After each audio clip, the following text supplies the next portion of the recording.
You know, the Destiny world seems to work on a bit of a cycle. Bungie will introduce content that gets universal praise. They'll then work their hardest to ruin that content to universal abhorrence, but usually make their way back into the good graces of their players by the time the next bit of content drops. They'll then take that content away via the Destiny content vault. But, you know, it's a cycle, it's a circle of life. But inevitably, every single time, somewhere around the middle point of this life cycle, Bungie will quietly announce something that just seems to piss absolutely everybody off. This time around, that quiet admittance came in the form of this, a post by one of the community managers, Cosmo, who had this to say about future dungeon content.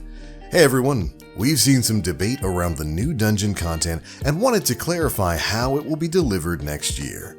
If you get the digital deluxe edition of the Witch Queen, you will receive the expansion, all 4 seasons for the next year, and the 2 dungeons.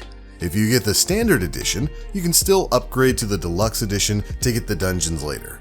We will also be offering a separate way for you to purchase the dungeons in the future, but they will not be included in the season passes.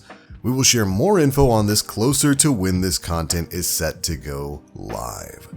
So there we go, that's the cause of all the fuss in the Destiny community right now. Now, this was a little bit confusing for a lot of people. A lot of people were assuming that this had something to do with, I guess, the dungeon that's supposed to be coming with the 30th anniversary thing for Bungie. That's supposed to be starting up in December, but no. This is for dungeons post-Witch Queen. In normal seasons, generally buying the season pass gets you access to the newest dungeon. Sometimes the dungeons are just a part of the normal game package. I think Prophecy was that way. It was available for free-to-play players. But moving on, post-Witch Queen, buying the standard edition of Destiny 2 and the season pass will not get you these 2 dungeons. Buying the digital deluxe edition, which has a running price of $79.99 by the way, is what's going to get you these additional 2 dungeons. Though Bungie does say that in the future they are going to have a separate purchasing option for those dungeons in the future. And just like that, the entire world goes wild. And you know, some of it with good reason. Essentially, to break all this down, what it means is that the only currently available way to get access to these 2 additional dungeons post-Witch Queen is to buy the $79.99 digital deluxe edition of the Witch Queen. That's the only way to get access to these dungeons. Like I said before, Bungie did say that they're going to add in an option to purchase those separately, but they didn't give us a date on that. They just said it's going to be sometime in the future. So as of right now, you gotta fork over $80 to get access to these dungeons, when usually those dungeons would be tied to a $10 season pass or free to play. I can understand why that might rub more than a few people the wrong way. And what makes it even worse is the fact that this wasn't clearly announced when Witch Queen was announced. This was kind of quietly mentioned months later. Not a great look.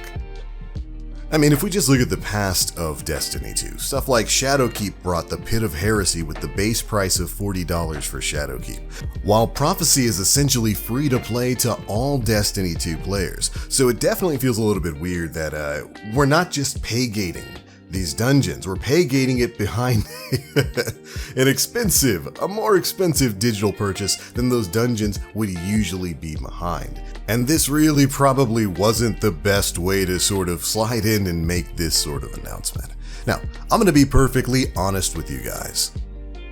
I don't personally have a problem paying for dungeons. I think that's premium content. I'm perfectly happy to pay for that as a part of the season pass, or really even on a la carte sort of way, like Bungie says they want to do. They want to make it so that you can just, if you don't want to buy the season pass, you don't want to buy the digital deluxe edition, eventually you'll be able to just buy certain bits of content that you actually want to play. I'm alright with that. I'm alright with paying for dungeons. And even when I look at the digital deluxe edition for Witch Queen, again, $80 price tag on that. I get that. That's going to be the base game of Witch Queen, basically everything that came before it, all 4 of the seasons after that, plus the 2 new dungeons. That's the variant of the game I was likely going to be buying anyway. But the overall message that Bungie's sending here is one I definitely don't like. In particular, I do not like them separating the dungeons from the season pass. If they would have left it as part of the season pass, I think that would have been perfectly fine. But locking those purchases behind the $80 price tag for the enhanced version of the Witch Queen and then quietly kind of admitting that later, not a great move. This is a bad hit for Bungie transparency there, and that's my real issue here. My real issue is with the fact that they weren't upfront about this when Witch Queen was initially announced. You know, and now that I'm thinking about it, we've got another dungeon coming with the 30th anniversary thing, which of course is a separate purchase on its own. Like that's a whole other purchase right now before Witch Queen comes out, and there's a dungeon tied to that. It almost makes me wonder if the 30th anniversary was like a beta test to see if people would pay for additional dungeons, and I guess, well, they've got their answer now. People are gonna have to.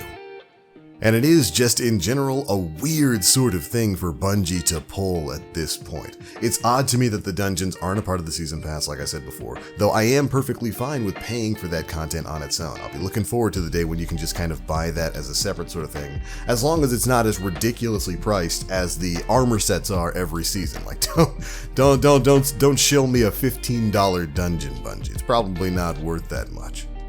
But the way they're rolling this news out is honestly, it's just weird. And what makes it even worse is you don't know how long this content is going to be available for you. Nothing feels worse than having to pay this premium price tag just to get access to the dungeons, and then have the prospect of losing those dungeons to the Destiny content vault in another year or year and a half. It's just, everything about this is a little bit muddled right now, and they could have done much better on the messaging and been much more transparent than they have been. But either way, bottom line for me is I don't mind paying for content. I don't mind paying the $80 price tag for the digital deluxe edition of Witch Queen. Like I said before, that's probably the edition I was gonna be buying. I don't even mind paying for exclusive content like dungeons and whatnot, so long as they're fairly priced. But I don't like that these two dungeons are locked behind the highest, or rather second highest tier purchase. I always forget there's a $99 bundle of Witch Queen as well that includes the 30th anniversary stuff. But I don't like the purchase of the dungeons being locked behind that $80 purchase rather than being tied to the seasons. I think until Bungie has a mechanism in-game to allow you to buy those dungeons separately from season passes and from digital deluxe editions, then they should just tie them to purchases of the season. Then work that stuff out later on. My real problem here is with the way Bungie communicates this kind of stuff to us. This is something that players should have known a couple of months ago when Witch Queen was initially announced. And it's just kind of a shame that we're seeing another self-made crisis of PR for Bungie. But anyway, those are my thoughts on this whole Dungeon Witch Queen Digital Deluxe Edition debacle thing. Be sure to leave me yours down in the comment section below. I'm sure quite a few of you guys have your own feelings about having to pay for premium content like this. But that's it for the video. Hopefully you enjoyed, and if you did, feel free to drop a like, make sure you subscribe and hit that notification bell to stay up to date with all the latest stuff we're putting out. I'm out for now. Thank you all so much for watching, and as always, I am the Black Link. You Guardians, stay frosty.